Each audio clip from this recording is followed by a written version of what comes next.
E nem sempre eles vão dar bola para a curiosidade humana. Pode acontecer de casos específicos virem para dar à pessoa a oportunidade dela tomar contato com essa realidade transcendente. Pode acontecer? Pode. Há vários casos em que isso aconteceu. Então, há uma fartura de casos. O número de casos, assim, cada um mais surpreendente do que o outro, é muito amplo. O problema é que o fenômeno mediúnico, ele não é um fenômeno que você possa enquadrá-lo com a investigação como uma ciência natural. Ele não é repetível. Um médium pode ter uma vivência extraordinária uma vez na vida, 2, 10 vezes, mas de forma aleatória e não repetida. Porque o fenômeno, como mesmo ele disse, ele é mediúnico, ele não é anímico, ele não depende da vontade do médium. Esse talvez seja um dos maiores problemas de se cobrar na mediunidade. E realmente, quando você entra a questão financeira de cobrança, obviamente que não pode, é bem possível, é muito provável que Houdini tenha encontrado de fato charlatães. Por quê? Porque quando entra a questão do dinheiro e não do ideal, obviamente que você não pode garantir que aquelas pessoas que estão ali fazendo o fenômeno não estejam enganando para ganhar dinheiro. Isso daí existiu e muito. E outra coisa, mesmo médiuns que tinham mediunidade de efeitos físicos extraordinários, que viviam disso, quando não conseguiam o fenômeno, que, como eu disse, o fenômeno mediúnico é diferente de um fenômeno anímico, paranormal.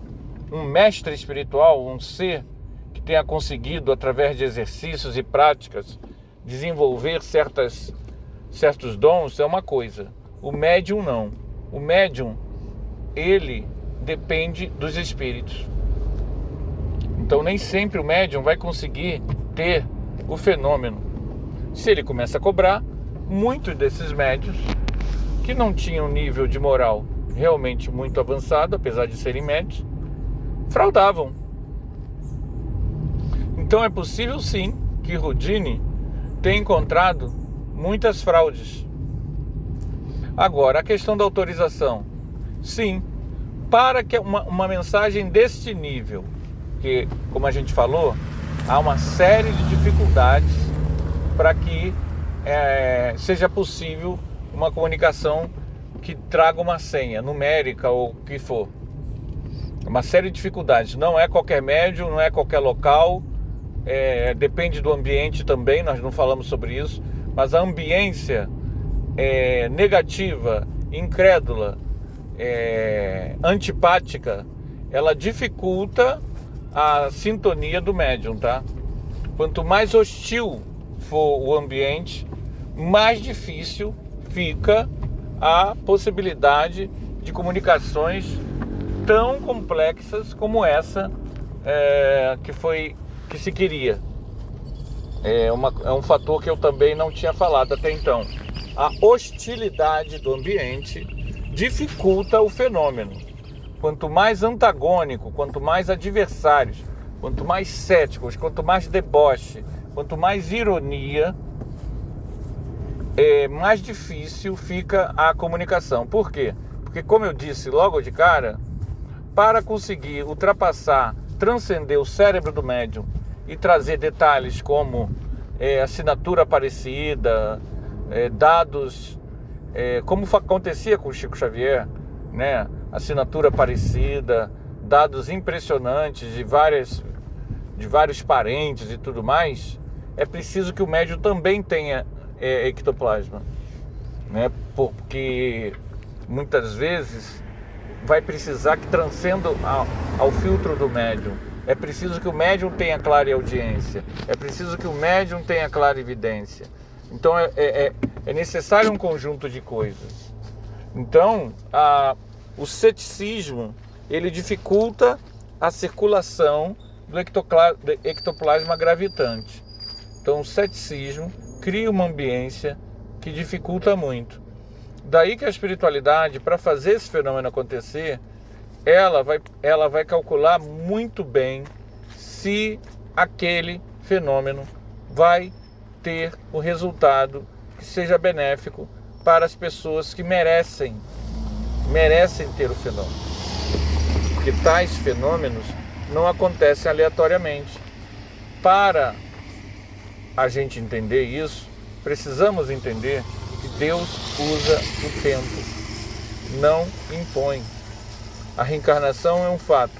Se a reencarnação é um fato, vamos entender o seguinte: o processo de evolução depende do nosso esforço, em qualquer sentido, área, entendimento, seja moral, intelectual, emocional.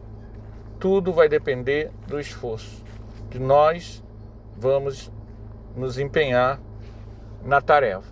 Então, muitas pessoas, sobretudo lá no século XX, muitas pessoas achavam assim: é um grande mérito para a causa espiritualista ou espírita que me convençam de que isso é real.